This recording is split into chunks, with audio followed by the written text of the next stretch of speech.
I've been ski mountaineering for over 20 years, and when you come to a new mountain range, you take everything you've learned. You're trying to do things better than you've done them before. Being able to put all of that together for me is deeply motivating.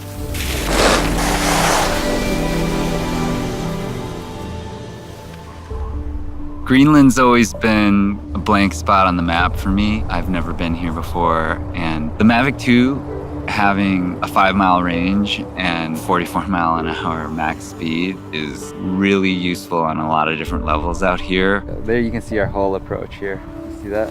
Yeah.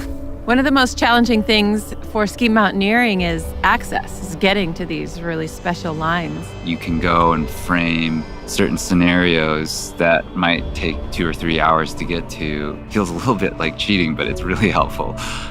So far, so good. I think we should go over there ourselves. Yeah.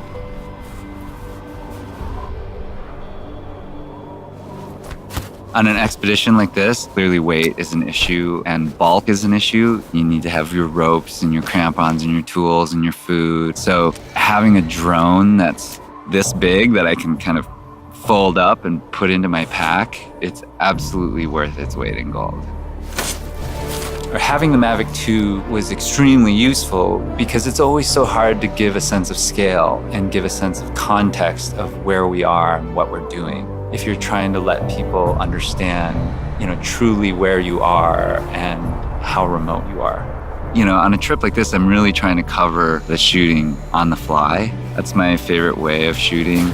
When you're actually in the mountains, you have an objective and you're just climbing and filming and shooting, and it's just kind of an honest representation of your experience. You're just creating images to tell that story.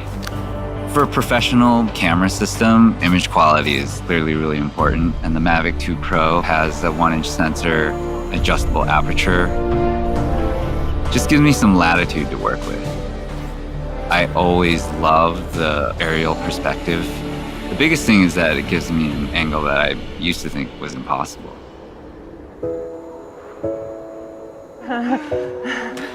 Awesome. You really need a piece of equipment that's intuitive and easy to fly so you can stay focused on where you are and being present. And with these drones, for the first time, I've seen that view that I'm having on the top of this mountain. It's the closest that I've seen that portrays what I feel, having been there. Some of my favorite shots from this trip are definitely from the ski shots. That's traditionally been a very difficult place to get good aerial shots.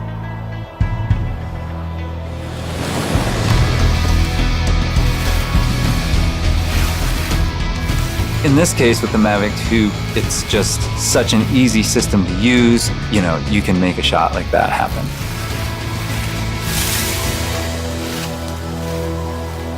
I think the technical advances in cameras has really allowed people much more access to stories, because there are a lot of stories that probably never would have been told if there wasn't that accessibility. It motivates people creatively, and I think that that's a good thing.